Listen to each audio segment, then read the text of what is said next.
Now that you've completed your children's book report part 1, we're going to begin the second part of the project. Basically, what you are going to do is you are going to create your own children's book. So everyone's going to receive this instructions sheet. Basically, what I want you to do is think about the reasons you listed for liking your book as a child, and think about the message that the author gave the reader. You want to think about that because you're going to give a message, and you want your book to be likable. You're going to brainstorm for ideas for a book that children would enjoy and that sends a positive message. Put your ideas into a rough draft story that's appropriate for children. Mr. Parzik will need to check this. And eventually you're going to transfer your story from the paper to a final completed children's book. You're going to use pictures that are appropriate for children. My suggestion is, when you're completing your project, keep it simple. You don't want to have giant paragraphs of dialogue. If a little kid's going to pick up a book, they're going to want to read short sentences or very basic phrases. Your story will need to be between 7 and 10 pages long, and you want it to be entertaining with a positive message. So here is an example of a project that was turned in a couple of years ago. This is a story called Billy Was a Bully. Now, you've got some options when you get your final copies, and we'll talk more about this in class. But basically, everything you do can be completed on white paper, but there are some options to upgrade. First of all, I don't know if you can see that there are binder clips that are being used to hold the book together. I have binder clips. I'm happy to provide those to you. That's usually the easiest way, although I've had students bring in yarn or string and try to bind it together on their own. That's totally up to you. That's above and beyond. As the story goes on, you've got a few options. Now, I can't provide you the opportunity to type. You're more than welcome to handwrite on your paper.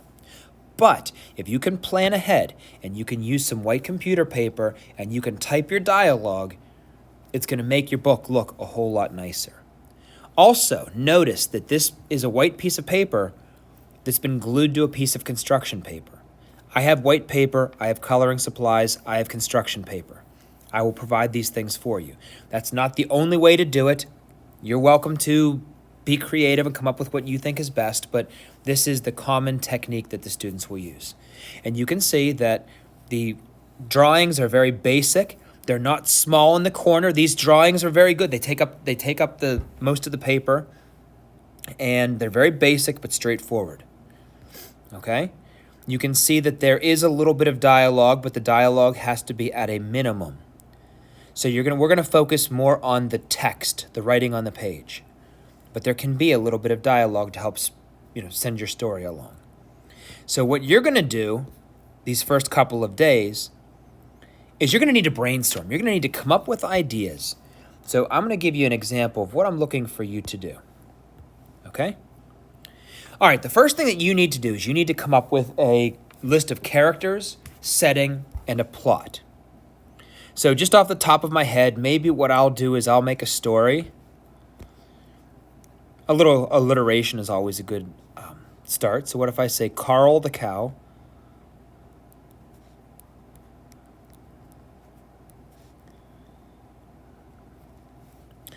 And maybe my message will be something along the lines of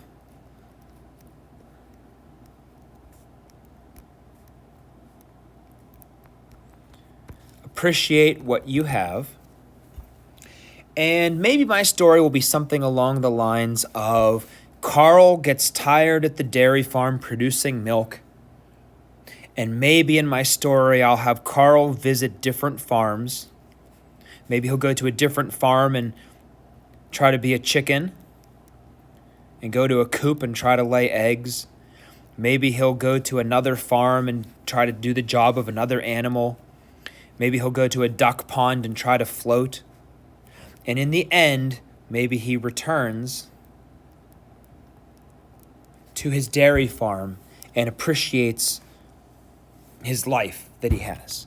So you don't have to use animals. You can use whatever characters you want. You can use any appropriate settings that you want. But before you can do anything else, remember when we talk about story structure. Story structure is character, setting, and plot.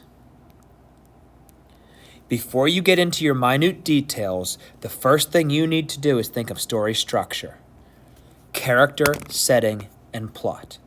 Okay? All right, so the first thing you're going to do is you're going to get your information sheet and you're going to brainstorm. All right, and I will grade you on each part of this project just like I've been doing on our previous writings. All right, any questions? Just ask.